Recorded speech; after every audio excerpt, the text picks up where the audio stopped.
गरीब बहू का जादुई घास का एसी।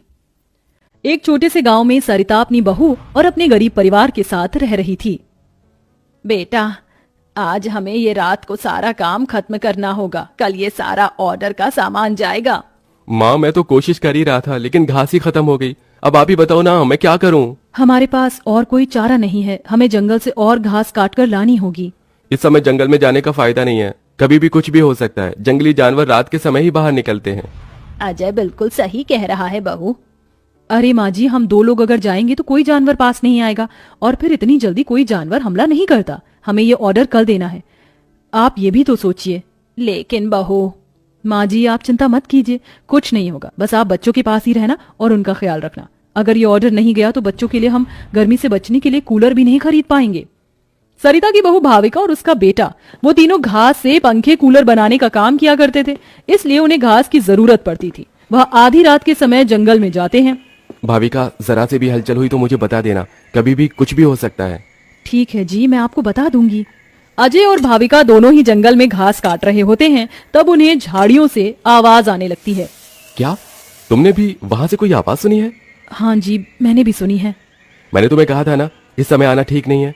चलो देखते हैं उधर क्या है। भाविका और अजय झाड़ियों के पास जैसे ही जाते हैं, उन झाड़ियों के पीछे से एक आदमखोर भेड़िया निकलता है। भाविका, भागो यहाँ से, यहाँ पर तो बहुत खतरनाक भेड़िया है। अजय और भाविका दोनों अपनी जान बचाकर भागने लगते हैं। अजय, अब हम लोग क्या करें? कहीं भेड़िया ने हमें खा लिया तो? रुकना मत, बस भागती जाओ। भागते भागते वो दोनों जंगल से किसी तरह बाहर निकल आते हैं और भेड़िया उनका पीछा छोड़ देता है। जान बची तो लाखों पाए, लौट के बुद्धू घर को आए। रास्ते में चलते हुए आधी रात के समय उन्हें गांव के एक कूड़े के ढेर के पास एसी पड़ा हुआ नजर आता है।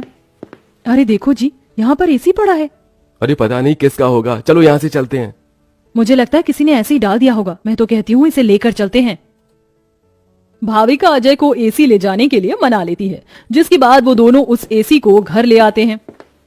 तुम दोनों तो घास लेने गए थे, ये क्या लेकर आ गए हो? ये हमें रास्ते में पड़ा मिला। जब हम कूलर पंखे बना लेते हैं तो एसी भी बना सकते हैं। इस खराब एसी को छोड़ो और ये बताओ, क्या तुम घास लेकर आई हो?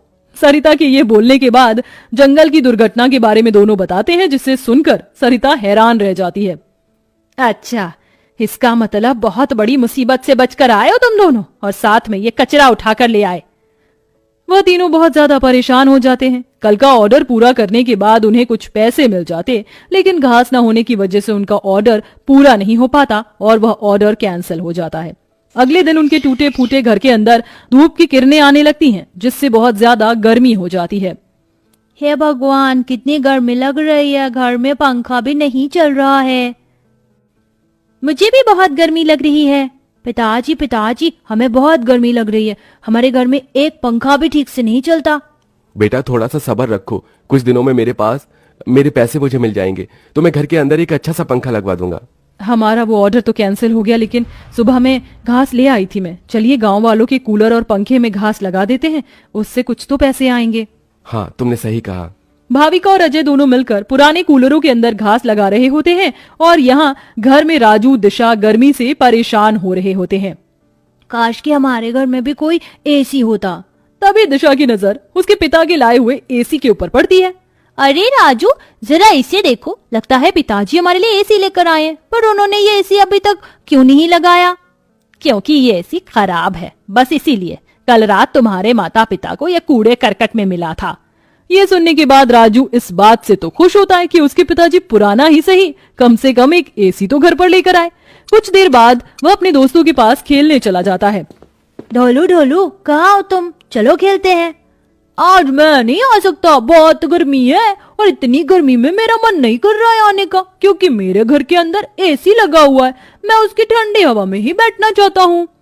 क्या कहा? तुम्हारे घर के अंदर भी एसी है?